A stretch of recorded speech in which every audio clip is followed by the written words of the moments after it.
En el plan operacional de trabajo es lo que se establece como normativa y procedimiento para, dependiendo de lo que sea ese plan operacional de trabajo, sea el transporte de la fruta o su procesamiento en bodega. ¿Bien? Si ustedes pudiesen después hacerle zoom en sus casas a esto, van a encontrar que la fruta, para ser movilizada, no tiene que tener estados inmaduros de las larvas, de lobesia, tiene que contar con el permiso de libre movimiento, tiene que ser transportada en bins tapados, todo eso viene acá. ¿Sí? Se los dejo ahí para que lo revisen después. Si no lo ven tan claro, se lo mando como un archivo wiki, pero debiese poder verse fácil de esperar. Sí. O sea, no ahora lo que pueden ver en su casa.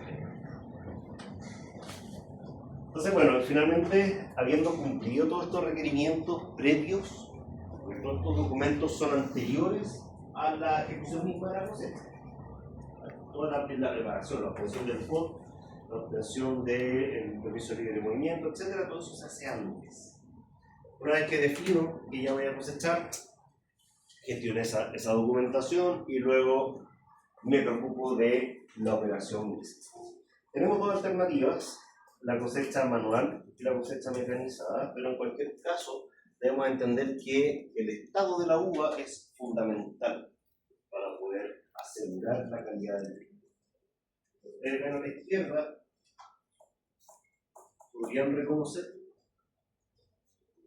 saben lo que es, son vallas afectadas por hambre. ¿Qué será eso? Ajá, oído. Bien, ¿nos podemos encontrar con eso en un viñedo? Por supuesto que sí. Y a la derecha observan un montón de cosas, ¿cierto? Uva deshidratada, probablemente afectada por botritis, picaduras de pájaro, partiduras. Todo eso son realidades que nosotros podemos encontrarnos en el terreno. Y normalmente, para la producción del vino, queremos evitar meter eso en el sistema. ¿Ya? Y en ese sentido, y siguiendo esa lógica, es que la cosecha manual es probablemente la mejor estrategia para realizar cosechas dirigidas.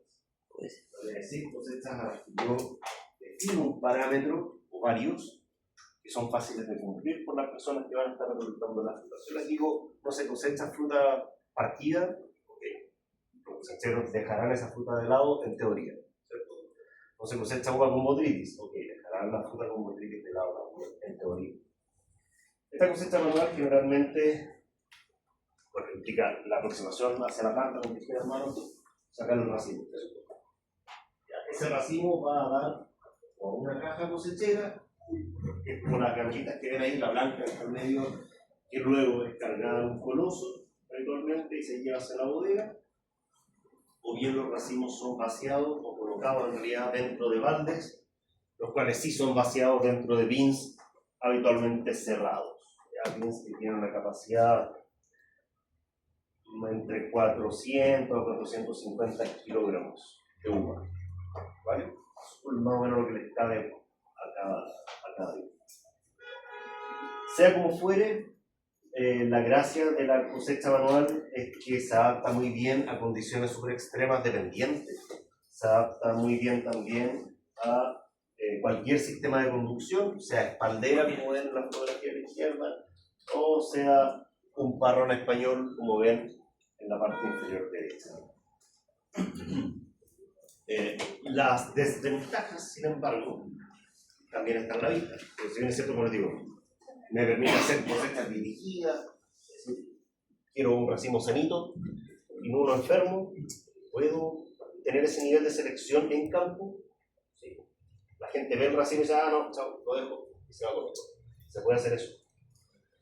Sin embargo, la cosecha manual es cara, es lenta, toma tiempo. Es decir, si yo estoy apurado porque va a llover el fin de semana y necesito cosechar 30 hectáreas, tengo 10 personas, está re difícil, quiero lo que. Por tanto, voy a tener que considerar que al final del proceso de cosecha, parte de la uva va a estar afectada por botritis. ¿Ya? Entonces, claro, es lenta, es cara, implica una mayor gestión de recursos, no solamente económicos, sino también logísticos, la movilización de materiales, baños, agua, todo eso poquito más complejo que si no contásemos con personas. Cosecha nocturna se puede realizar, por supuesto que sí. También implica un poquito más de trabajo extra, porque hay que poner los focos apuntando hacia las hileras por una cara y por la otra. Eso se tiene que ir moviendo, está conectado a equipos de electrógenos, no sé más. Es una logística un poco más jodida. Las personas también deben ir con sus linternas, guantes anticortes, porque más riesgoso. De noche, evidentemente es mucho más fácil tener alguna clase de accidente. Pero se puede realizar. Teniendo en cuenta todas las ventajas, pero también las desventajas, es que también contamos con la posibilidad de realizar la cosecha de manera mecanizada. Hay un montón de labores que en la agricultura se tienen que hacer mecanizadas, de lo contrario son inviables, desde el manejo de suelo hasta la cosecha en este caso. Para cosechar, habitualmente se utilizan vendimiadoras como la que ustedes ven allí. Ese es un modelo de tanto, pero el funcionamiento es más o menos similar en prácticamente todas las marcas y las prestaciones son las que van cambiando. Como pueden ver, es una máquina automotriz, es decir, tiene su propio sistema de tracción, no necesita un tractor, no depende de eso, de la solitaria. Y es completamente autónoma. La máquina funciona en la medida en la que se posiciona por sobre la hilera, las plantas van por aquí al medio, y lo que hace la máquina es remece las plantas. Entonces, cuando ustedes agarraran el racimo, lo sacudieran fuerte. ¿Qué es lo que va a pasar? Ese momentum, esa cantidad de movimiento, se va a transferir a las bayas, y las bayas, en teoría, debiesen soltarse completamente del racimo. Eso en la medida en la que estén maduras, ¿cierto? Porque también eso va cambiando. El racimo tiende a retener fuertemente las bayas en la medida en que las bayas no están maduras. Más maduro está, más fácil se degrada. Bien, lo que de todos modos, si bien es cierto, es una ventaja porque es rápida, es mucho más barata. Uno puede no comprarse la máquina porque son carísimas, pero uno puede pagar por el servicio. Es lo mismo que para el laboreo de suelo. A veces uno no tiene los tractores poderosos para poder hacer el laboreo en profundidad, uno paga por eso. Es un tractor grandote que se lo hace. Ya. Ok, esto mismo se puede hacer en términos de cosecha. Yo podría pagar por cierta cantidad de hectáreas a cosechar. Se cosecha rápido, probablemente más rápido en términos de como el doble de velocidad esto respecto de una cuadrilla de una especie de personas. Si lo piensan en plata, es un ahorro importante. Si lo piensan en una oportunidad de acción, porque les decía, si yo el fin de semana tengo 30 hectáreas que cosechar, alcanzo aquel fin de semana probablemente, ya trabajando en turnos continuos. Y son máquinas tremendamente autónomas que pueden funcionar de día y de noche.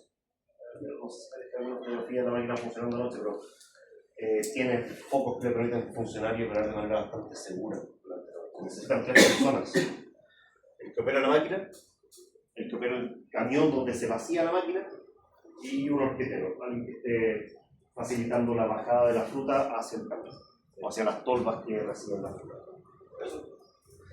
Eso es un montón de gente. Sin embargo, tiene limitaciones respecto del sistema de conducción, solo funciona bien en espaldera. Si ustedes tienen otro sistema de conducción, como un parrón español, olvídense, no funciona. El parrón español es como un techo, o sea, no tiene cómo pasar la máquina. Hay otros sistemas de conducción parecidos a la espaldera tradicional, que también pueden ser cosechados a máquinas siempre y cuando el modelo que estemos utilizando pueda elevarse lo suficiente si es necesario. Hay unas espalderas que son más altas, o cortinas colgantes que miden como 1,80 m más o menos, desde el alambre hacia abajo. O sea, necesita ser un poquito más alta probablemente la.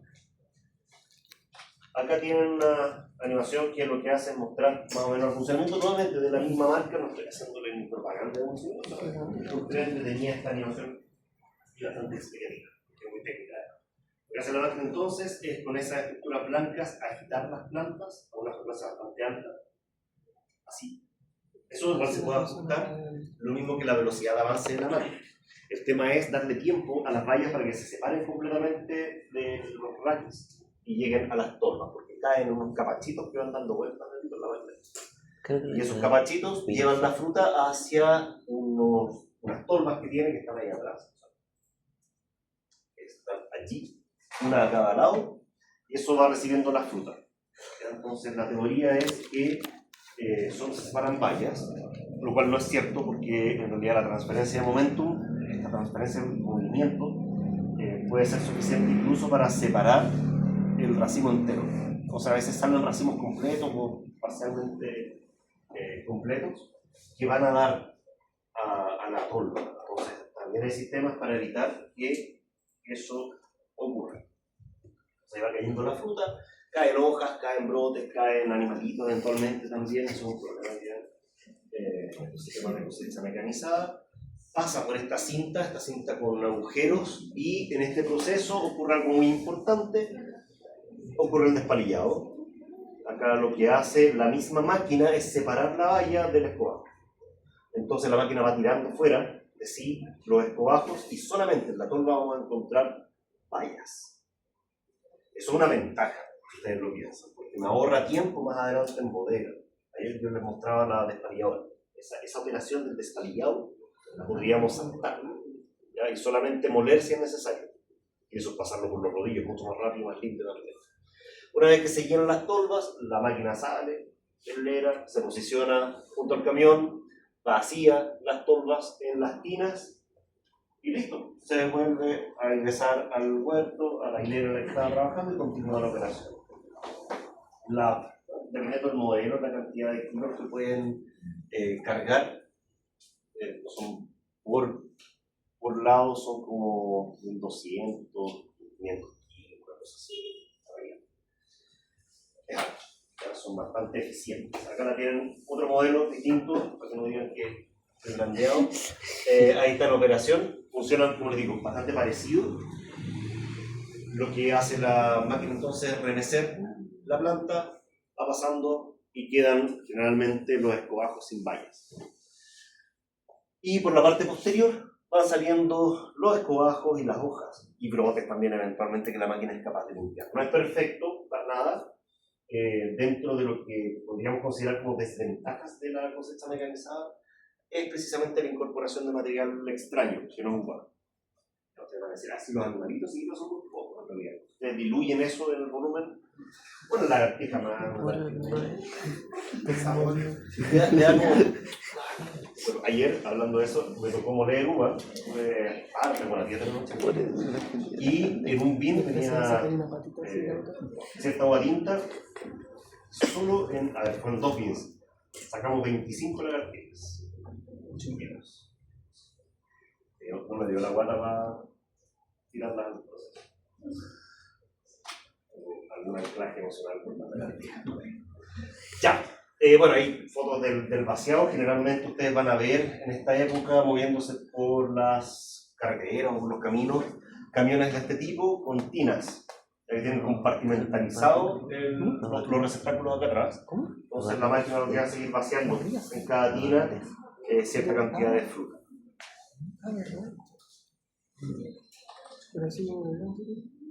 Dentro de las desventajas, y aquí es importante centrarnos en lo que les comentaba antes, la separación de la valla suena súper bonita y romántica, esta separación perfecta y precisa que cae justo dentro, pero se revienta muchas frutas, ¿ya? Y al reventarse la uva, libera el jugo, libera el mosto.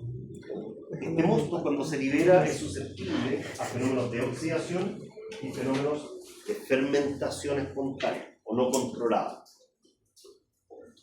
La oxidación ocurre por contacto directo del jugo, de la materia expuesta al oxígeno, pero también puede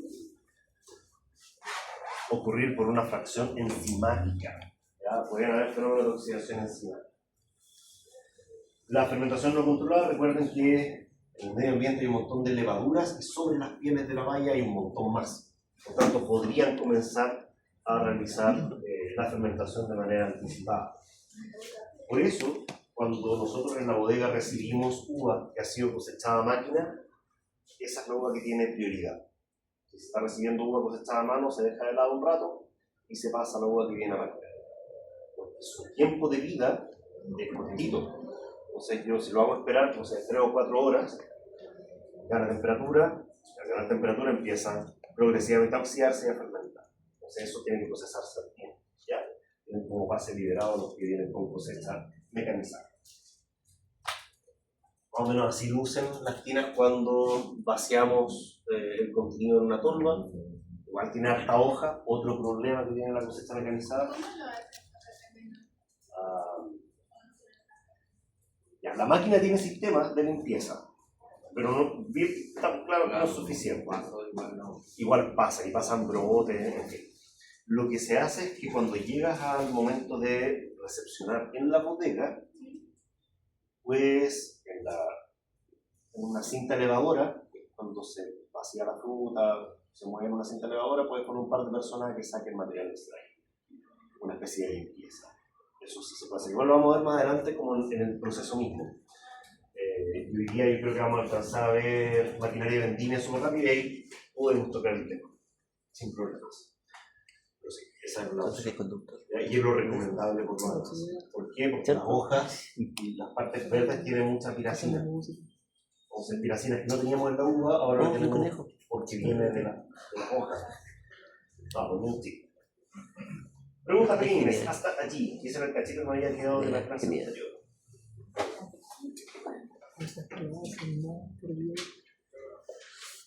Bueno, siempre si les surge alguna duda, por favor plantea. Yo les dejo plantear una duda con la que abrimos esta sesión formalmente. ¿Qué dice eso? Ya.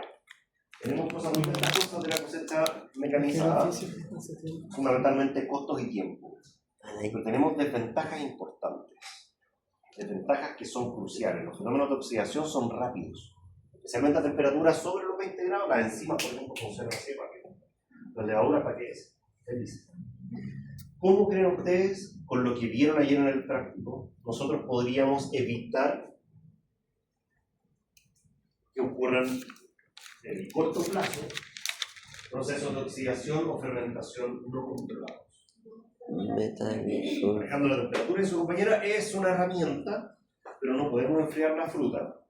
Quizás nuestra estrategia podría haber sido ya cosechar más tempranito. Ok, pero ¿cómo podemos asegurar aún mejor ese candado? Metadisulfito. Perfecto, muy bien. Utilizando un insumo de los que hablamos ayer, el metadisulfito de potasio. Hoy día, en esta fracción de lo que nos queda, vamos a hablar acerca del uso del anhídrido sulfuroso, el SO2. Que es lo que incorporamos en realidad cuando aplicamos el metadisulfito. ¿Lo dejamos medio planteado ayer? ¿Cuál es el? No recuerda, no importa porque lo vamos a ver casi de cero.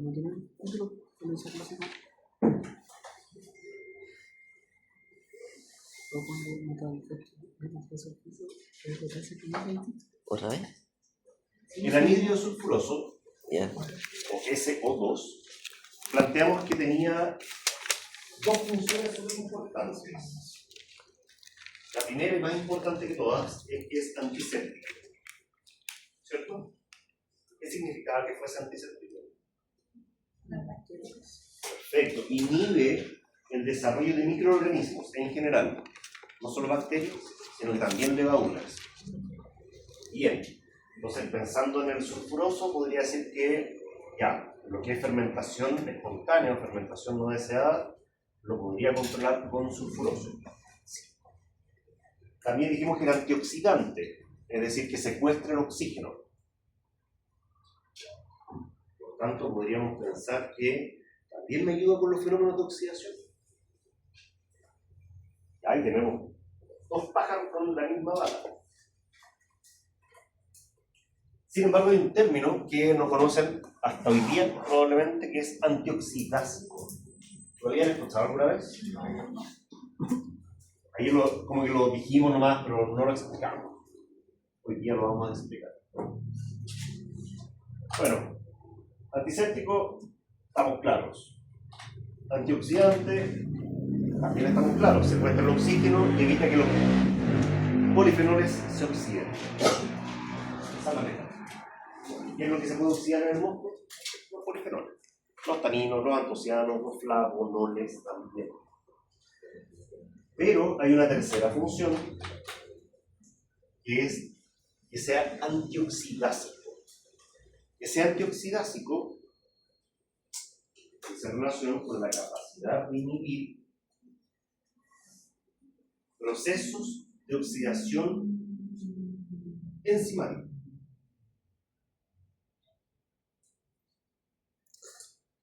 Ya no solamente el oxígeno oxida compuestos fenólicos,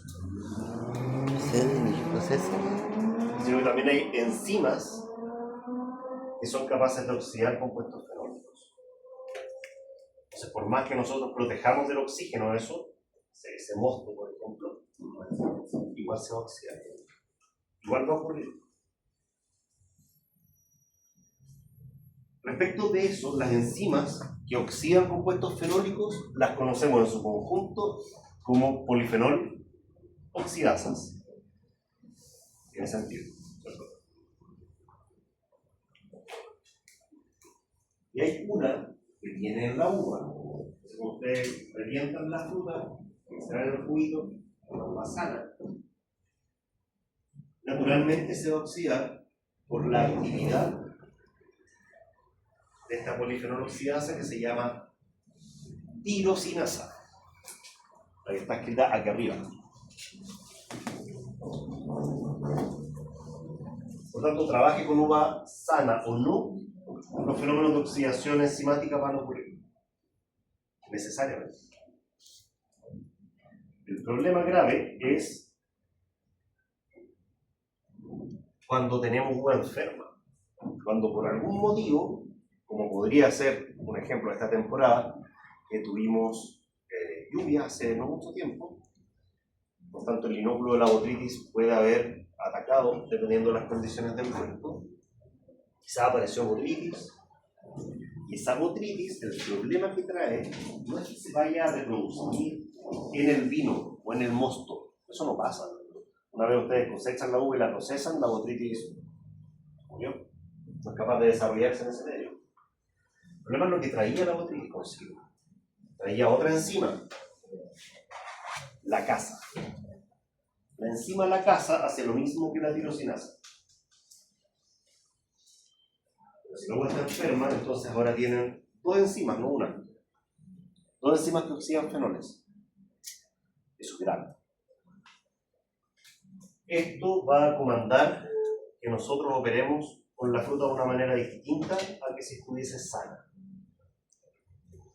¿Qué medidas podríamos tomar ante una uva enferma? La primera, usar anhídrido sulfuroso para inhibir estas enzimas, inhibir la acción de estas enzimas. Y la otra, en variedades tintas especialmente, aplicar otro insumo del cual hablamos ayer. ¿Se acuerdan de los taninos? Que eran amargos, astringentes y de color café. Generalmente, en el caso de las variedades tintas afectadas por botrytis, nosotros acompañamos en el momento de inicio del proceso aplicaciones de anhídrido sulfuroso y tanino fenológico. Estamos perdiendo tanino, se están oxidando, se van a seguir oxidando más adelante.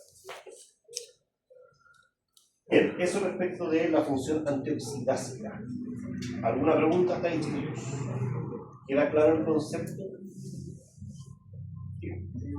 Entonces, el anhídrido sulfuroso con los taninos se incorporan al mosto al inicio, apenas ya nosotros sepamos de que ya las bayas vienen como tipo. Sí. De hecho, ¿en qué momento lo aplica? Escuchar, saqué la presentación anterior. Cuando la tolva, por ejemplo, cosecha mecanizada, pensámoslo así, es el gran problema. Cosecha mecanizada, vacía la máquina, la tolva en el camión, es el momento en que tú aplicas la solución que tiene al menos anhídrido sulfuroso. Tú preparas por cada tinita, por cada compartimento del camión, preparas una solución. Pero se echa en el momento, como los dos juntos, no se puede poner antes. Puedes aplicar solo uno. El sulfuroso es obligatorio, en el fondo. Ya. Aunque tengas la uva sana incluso. Cuando tienes uva enferma tienes que subir la dosis. Ya. Y si quieres aplicar taninos, también lo ideal es en ese momento, ¿ya? Porque te ayuda bastante a lidiar con los fenómenos de oxidación que vienen más adelante, ¿ya? Acá no hay nada tan escrito en piedra. Ya, si bien es cierto, durante toda la asignatura yo les voy a enseñar así como una cadena, una columna vertebral, vamos a ver que hay muchas cosas que se pueden hacer distintas. Yo, por ejemplo, les voy a enseñar que la uva para vinificación no se lava. Porque en realidad no se lava. Pero conozco ejemplos de bodegas en las que se lava. Conozco 2 ejemplos. Pero 2 ejemplos entre muchos. Sí, sí. Entonces, yo les voy a enseñar como lo más canónico. Todo lo que son como historias aparte, historias paralelas, existen. No las voy a negar, pero no las vamos a tocar porque no nos da el tiempo. Bien, el anhídrido sulfuroso nosotros en general lo vamos a utilizar o lo vamos a incorporar al medio como metabisulfito de potasio, que es la sal soluble esta que nosotros podríamos disolver y aplicar. Hoy día vamos a aprender cómo usar.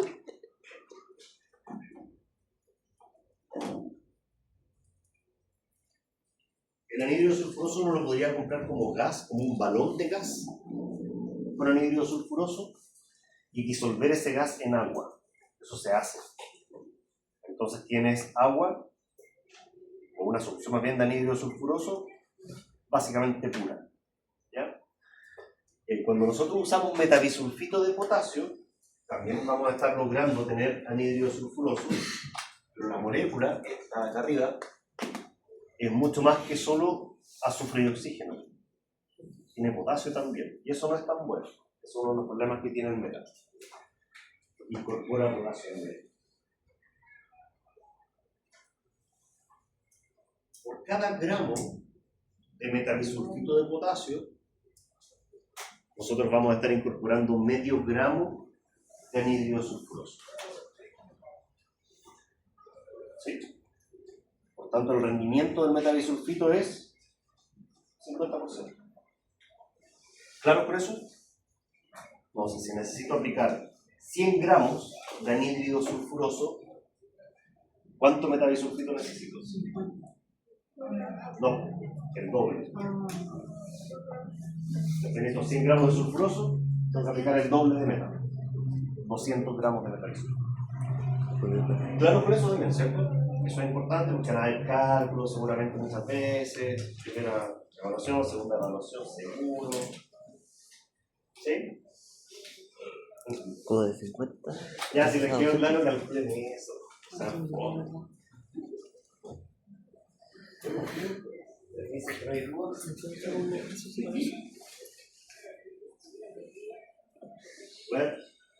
3 minutitos para que lo resuelvan. Necesitan más que eso.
Creo que copia del ¿Cómo? Creo que copia del Ya, tengo un compañero de ustedes que ya llegó a una respuesta. ¿Hay alguien más que haya llegado a alguna respuesta? ¿No?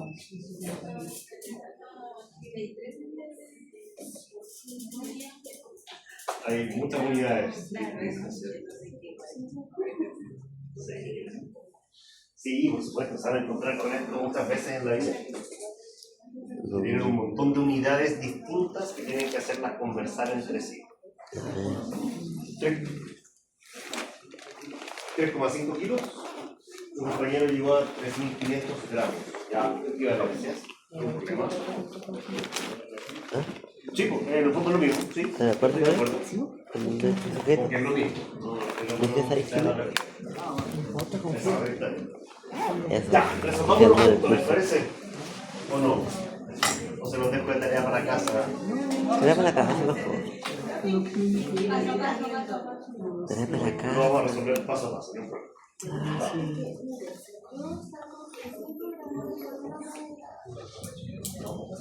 Ya, 350. 3.5. Ya, veamos. Vamos a tener en mente un par de transformaciones. A ver, 3.5. Una tonelada, ¿cuántos kilogramos son? 100. No, 1000. Pero no. Son 350 gramos. 1000 kilogramos. ¿Sí? ¿Todos de acuerdo? Ya, súper. Un hectokilogramo. Ahí sí son 100. Estos sí son 100 kilos. ¿Cierto? Acuérdense, hecto es prefijo de 100. En realidad lo debería poner en H minúscula, pero me quedan tan feas las H minúsculas que no se va a entender. Ya, eso, estamos. Luego, tenemos 70 toneladas, que equivale a ¿cuántos kilogramos? ¿Estamos de acuerdo con eso? Sí. ¿Les parece pasar eso a hectokilogramos? ¿Cómo se pasa? Es una regla de 3 chiquitita implícita, la vamos a hacer. Un hectokilogramo son, dijimos, 100 kilogramos. ¿Cuántos hectokilogramos serán? 70.000 kilogramos. Listo, y son 700 hectokilogramos. ¿Sí? Si voy muy rápido, ahí usen el botón de emergencia. Entonces, 700 hectokilogramos. ¿Sí?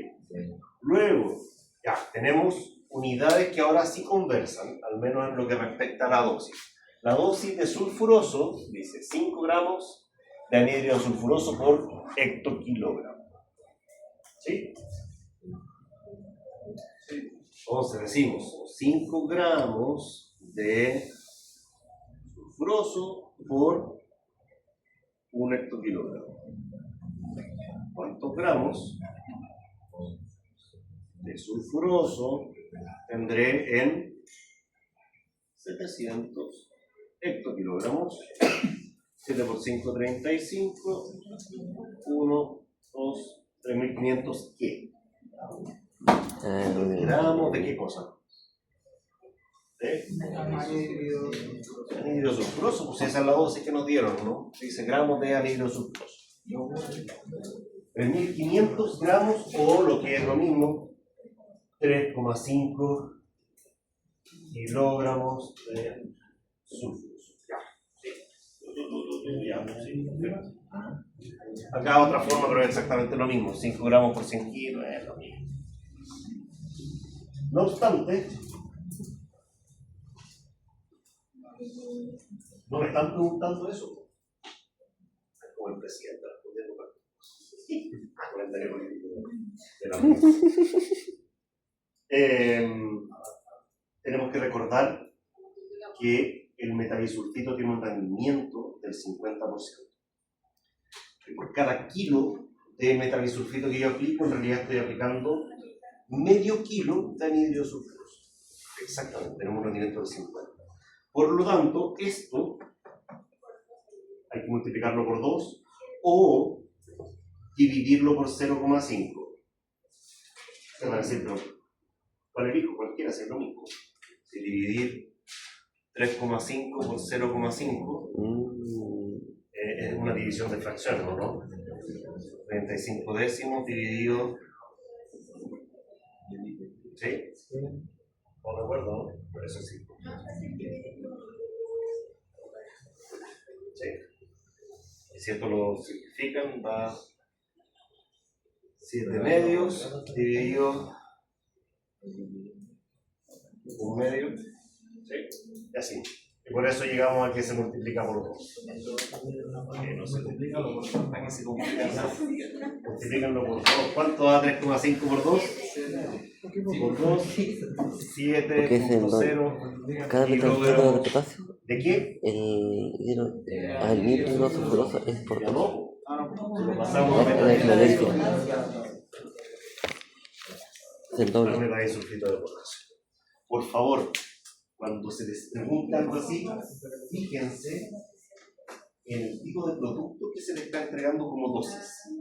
Porque esto, la dosis, acá está en anhídrido sulfuroso. ¿Qué pasa si hubiese estado en metabisulfito?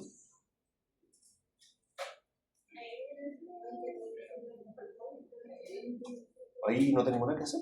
Hay que llegar y responder, ¿o no? No tengo ninguna transformación que hacer. Debería decir que tiene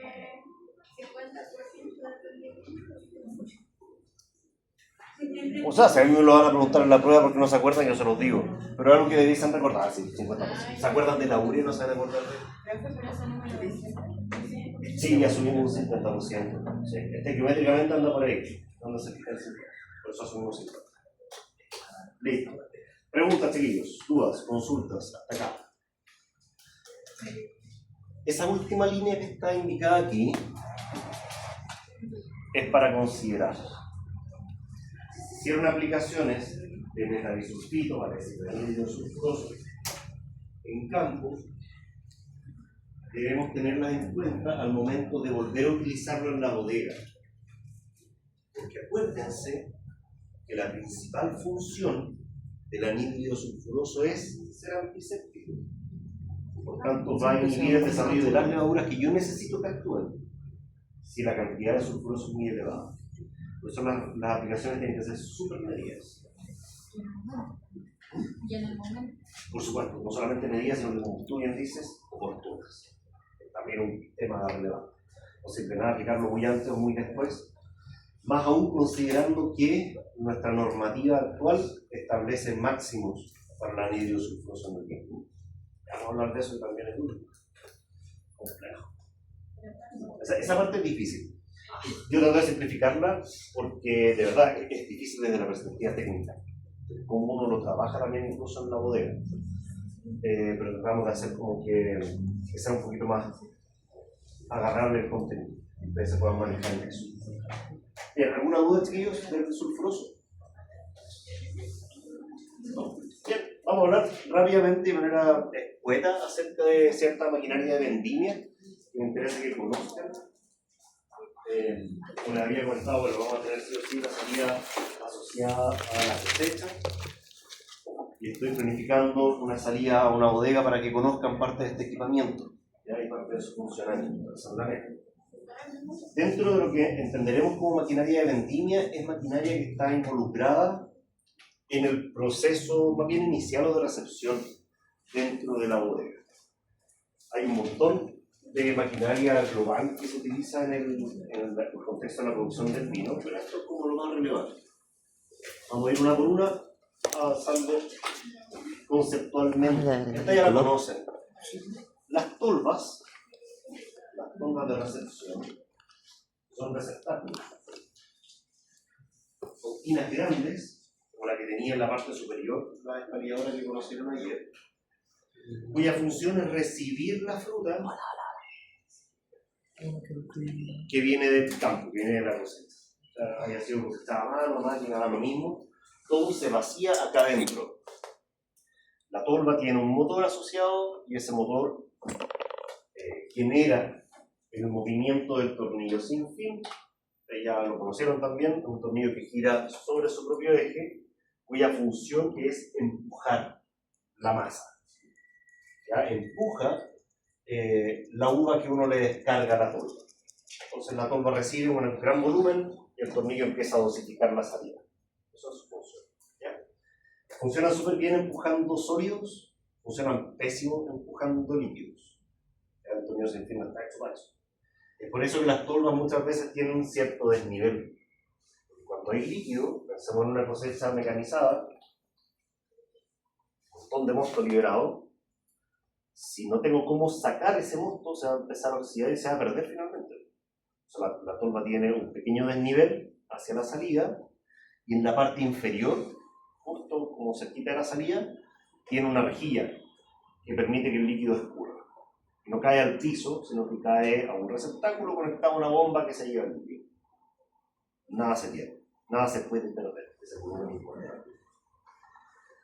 Tornillo sin fin puede ser simple, puede ser doble, da un poco el mismo sentido como práctico de la palabra, porque eso está relacionado al volumen de carga.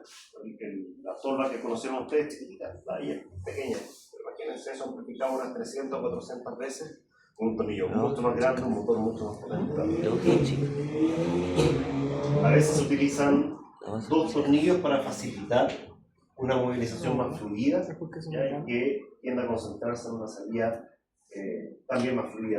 El tema es, ya, la tolva recibió, el tornillo movilizó hacia la salida de la tolva, lo va sacando de la tolva, y hacia dónde cae. Donde va a caer, está saliendo desde la tolva. Normalmente cae hacia algún sistema de distribución mediado por cintas transportadoras. O sea, la tolva está aquí botando fruta en esa mini tolvita, y la cinta transportadora lo que hace es movilizar la fruta hacia la siguiente máquina. Ya la cambia generalmente de altura. Durante el proceso de elevación, transferencia de la fruta desde la tolva a la siguiente etapa, es cuando yo les decía que podemos poner un par de personas a que saquen las hojas o saquen el material extraño que pudiese haber venido. Esto se mueve rápido, entonces no me permite hacer una selección. Es mentira, porque también existen modelos que son más lentitos, ¿ya? Que permiten que uno pueda hacer literalmente una selección de la fruta. Vamos a sacar racimos enfermos, por ejemplo. En esos casos, normalmente no son cintas que elevan, sino que son cintas horizontales, ¿ya? Como las que podríamos tener en un packing de fruta. Entonces, dan tiempo y dan perspectiva para que la gente pueda sacar las hojitas que vienen de una cosecha manual incluso, y las sacan fuera del proceso. En el caso de la cosecha mecanizada, ¿cómo se pierde igual jugo si está contaminado por la cinta? No, ¿O se pierde buena pregunta. La tolva, en su salida, ¿Qué preguntaba?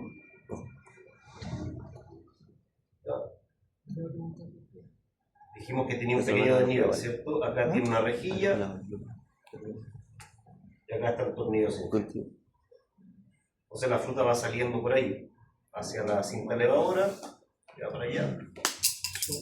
¿Cierto? Que es más o menos lo que les comentaba recién con eso. Pero ¿qué pasa con el líquido que cae por aquí?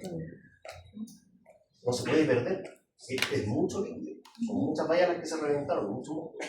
Justo debajo de esto hay una tina conectada a una bomba, y esa bomba está conectada al estanque al que va a llegar esta misma fruta. Todo se junta, ¿ya? No van por separado, sino que van todos juntos.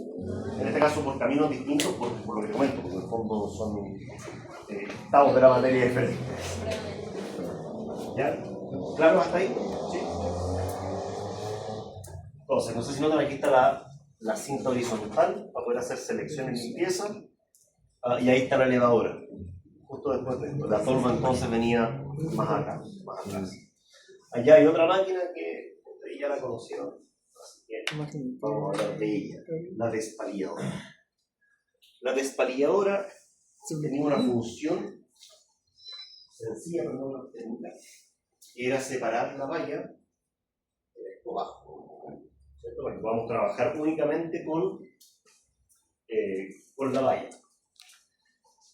Normalmente en modelos grandes como el que aparece allí tenemos opciones de regular la velocidad de funcionamiento del eje que va girando dentro, así como también lo que nosotros vimos que ayer era un medio tambor agujereado.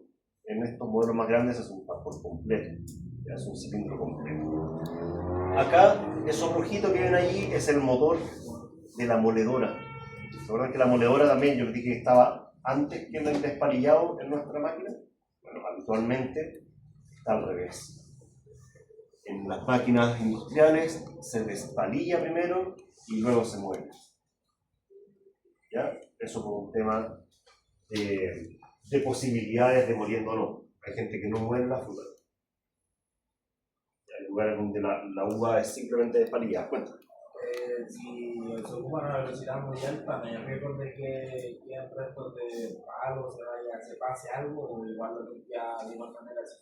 Tú puedes regular como muchas veces más que la velocidad, es como el nivel de fricción que se genera entre el racimo, más bien el eje ejerce sobre el racimo y la superficie con agua.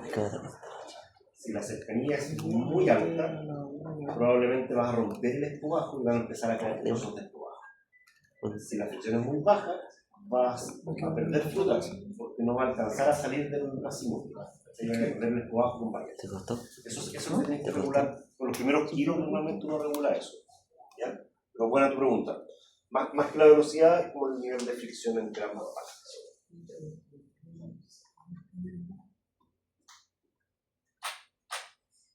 Bien, respecto a la despalilladora entonces, cuando la abrimos, adentro va el eje, estas paletitas que van girando, tiene este tambor que es por donde atraviesan las vallas y son recolectadas hacia la parte inferior, y la moledora que está colgando. La moledora la podemos poner o no, es usualmente opcional. ¿Cuál será la función de la moledora? Ojalá no. Liberar el mosto, ¿cierto? Reventar la valla a fin de que se libere el mosto. El despalillado per se libera mosto, pero la moledora, recuerden que equivale a agarrar el racimo o las vallas y hacerle así, una pepeca. Entonces, no es un prensado. Lo de las, claro, sí, es un poquito más extremo, pero sí, es como el equivalente. Claro, no se le aplica tanta fuerza como, no sé, 80 kilos así. Bueno, entonces a la salida de la máquina, uno tiene una especie de sopa. Una mezcla de mosto con partes sólidas. Esa mezcla de partes sólidas con mosto usualmente cae, no al suelo, sino que cae a la tolva. Hemos hablado de tolva en muchos contextos. A una tolva de una bomba que va a movilizar todo eso. Esa es la bomba de vendimia. ¿No tienen que imaginársela?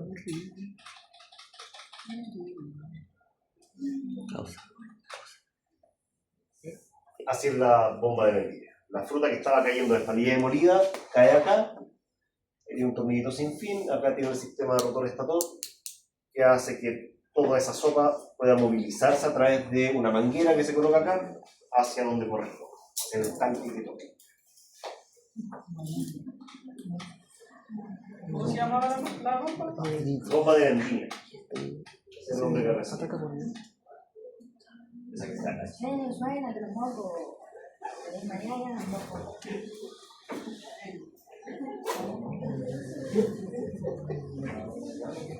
Bien, ¿alguna pregunta hasta acá? ¿No?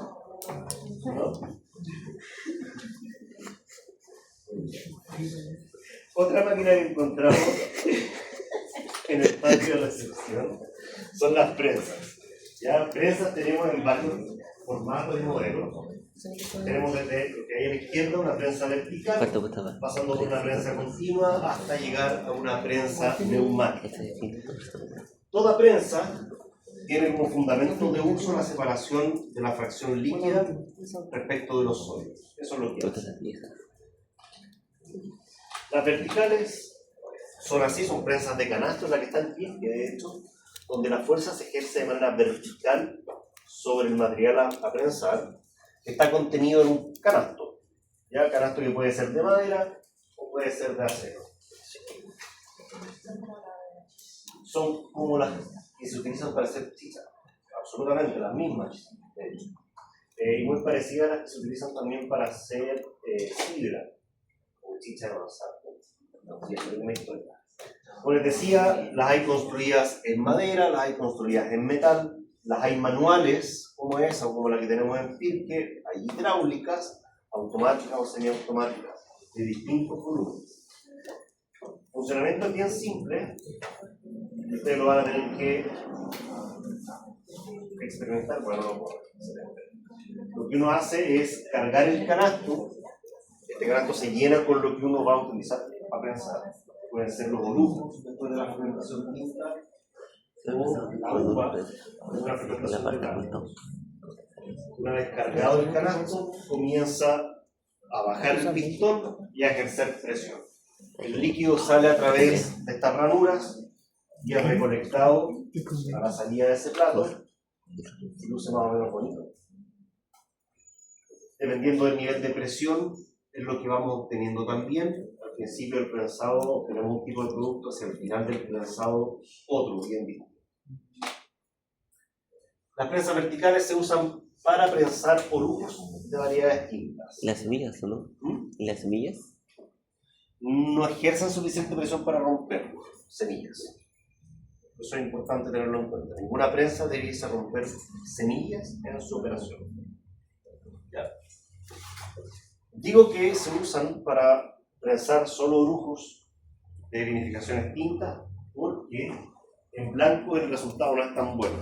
Recuerden que en blancos, la vinificación de blanco es solo el juguito, ¿cierto? Por tanto tenemos que prensar la uva fresca. La uva cosechada recién se prensa. No sé si notan que hay un cambio de color importante. Pues esa es la oxidación. O sea, una prensa que oxida mucho o que favorece mucho la oxidación y eso no es bueno en una variedad blanca. Profe, ¿y las pieles nunca las vamos a tener? O sea, las pieles de la uva, ¿nunca las vamos a darle como uso? En los blancos, dices tú, ¿En general? porque los tintos estuvieron durante toda la fermentación, pues, y el uso que les diste fue extraer todo lo que tenían. Ah, ok. Es como estar remojando constantemente durante toda la fermentación las partes sólidas en el líquido. Entonces estás extrayendo todo, los antocianos, los taninos, los aromas. En cambio en las blancas, tú muy temprano en el proceso prensas. Entonces te olvidaste de las pieles al tiro. La dejaste de lado antes de la fermentación. Los restos que los hacen, en ambos casos hay dos opciones. O los compostas y luego los puedes utilizar en el campo, o bien los entierras. Son todas alternativas. No hay mucho. ¿Vale? ¿Qué material tiene que ser la prensa para la madera del estilo? La mejor. ¿Cómo? El material de la prensa. Ah, tú dices si importa si es de madera o es de acero, da lo mismo. No es relevante. No son maderas sumamente neutras respecto a lo que pudiese entregar. Y otra cosa más importante, los tiempos de contacto. Un prensado con una prensa vertical dura en promedio 1 hora. Poquito. Entonces, ¿qué vaya a alcanzar a extraer de ahí? Prácticamente nada. Y el tiempo de contacto de los líquidos que se extraen durante el prensado con esa superficie también es aún más chico. ¿Cuál sería la cantidad? La cantidad que se puede prensar depende de la cantidad que te aguante en la prensa. Por eso, las verticales de madera se veían mucho más pequeñas que la idea. Ay, no, hay unas verticales de madera grandotas que te caben, no sé, deben caberte por lo menos 500 kilos aquí. Y hay otras chiquititas, de 35 kilos, 40 kilos. Las hidráulicas verticales también tienen variedad. Generalmente parten en los 150 kilogramos por ahí. Más chica no vale la pena porque es muy caro el sistema hidráulico. No, ya se me da materia. Pero eso no hacía nada. ¿Por qué? ¿Por qué influirla? Actualmente, para la construcción de estas prensas se utilizan maderas nobles en general, porque son poco, no tienen resina en el fondo, no aportan un olor como podría hacerlo el eucalipto, los pinos. Yo no sé cómo está eso.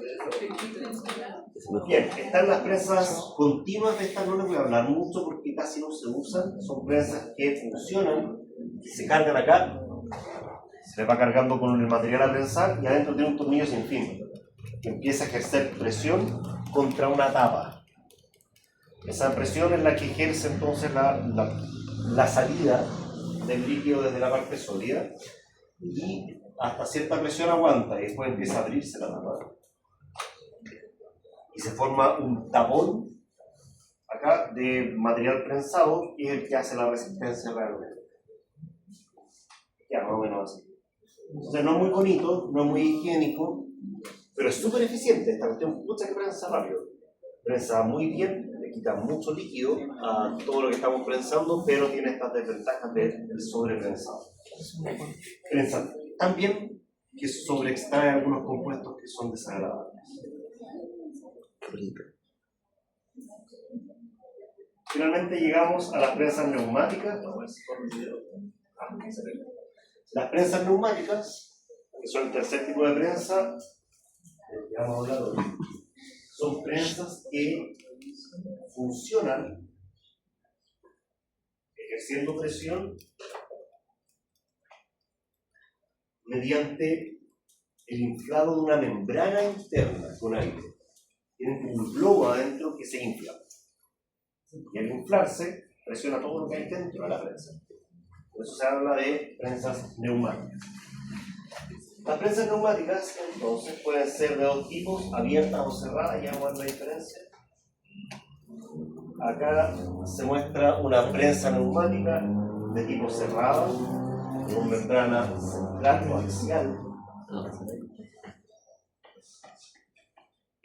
Fíjense que